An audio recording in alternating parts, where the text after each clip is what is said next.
Hey everybody, this is a quick video in case you have a DeLonghi brand air conditioner and it's giving you a capital F small t error and your air conditioner is not working and you're wondering, well, what do I need to do to get rid of this error? What is it? And everything like that.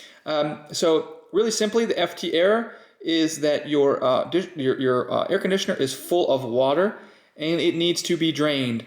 And so that's a real easy thing to do. All we need to do is come around back, and at the bottom there is this drain valve. We need to just open it up and drain the water out, and that will get rid of the error.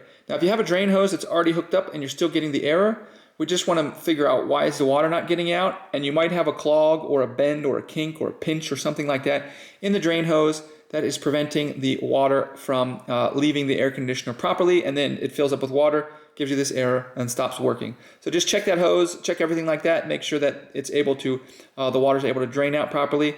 You'll be able to get it out, get rid of this error, and get your air conditioner working again. So anyways, hope this video helped. Thanks a lot for watching. Have a great day.